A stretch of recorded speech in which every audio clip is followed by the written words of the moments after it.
നമസ്കാരം. രേവതി നക്ഷത്രം 2025 സമ്പൂർണ്ണ വിഷുഫലം എങ്ങനെയെന്ന് നമുക്ക് നോക്കാം. നിങ്ങളുടെ വീട്ടിലൊരു രേവതി നക്ഷത്രക്കാരനോ നക്ഷത്രക്കാരിയോ ഉണ്ടെങ്കിൽ തീർച്ചയായും നിങ്ങൾ ഈ വീഡിയോ കണ്ടിരിക്കണം. ഒരുപാട് ദുരിതങ്ങളും കഷ്ടപ്പാടുകളും കുറ്റപ്പെടുത്തലും കേട്ട് ജീവിതം മുന്നോട്ട് കൊണ്ടുപോയിക്കൊണ്ടിരിക്കുന്ന നക്ഷത്രമാണ് രേവതിക്കാർ.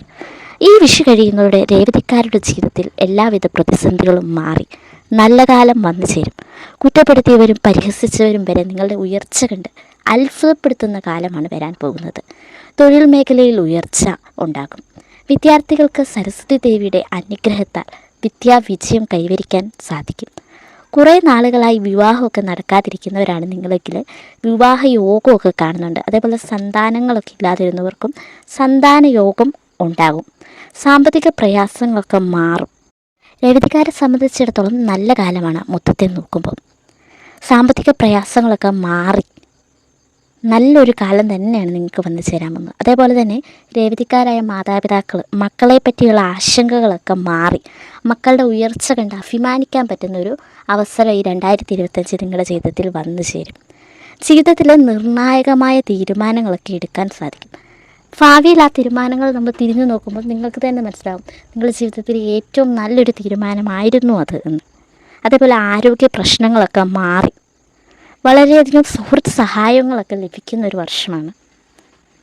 പിന്നെ നിങ്ങൾ കുറേ നാളുകൾ കഷ്ടപ്പെട്ട് ആഗ്രഹിച്ച സാധനമൊക്കെ നഷ്ടപ്പെട്ടു പോയി എന്നുണ്ടെങ്കിൽ അതൊക്കെ നിങ്ങൾക്ക് അപ്രതീക്ഷിതമായിട്ട് നിങ്ങൾക്ക് തിരിച്ച് നിങ്ങളുടെ ജീവിതത്തിലേക്ക് വന്നു ചേരുന്നതായിട്ട് ഈ 2025 കാണുന്നുണ്ട്. അതായത് നഷ്ടപ്പെട്ടു ഇനി അത് കിട്ടില്ല എന്ന് വിചാരിച്ച കാര്യം അപ്രതീക്ഷിതമായിട്ട് നിങ്ങൾക്കത് തിരിച്ച് കിട്ടും. തൊട്ടതെല്ലാം പൊന്നാക്കുന്നൊരു സമയം തന്നെയാണ് ഈ 2025. നിങ്ങൾക്ക് മത്സര പരീക്ഷകളിലൊക്കെ വിജയം, നിങ്ങൾ ആഗ്രഹിച്ച ജോലി ലഭിക്കും. അതേപോലെ വിദേശവാസം ഒക്കെ നിങ്ങൾക്ക് സാധ്യമാകുന്നൊരു വർഷമാണ്. എന്നിരുന്നാലും നിങ്ങൾ ശ്രദ്ധിക്കേണ്ട ചില കാര്യങ്ങളുണ്ട്. ദേഷ്യം നിയന്ത്രിക്കുക.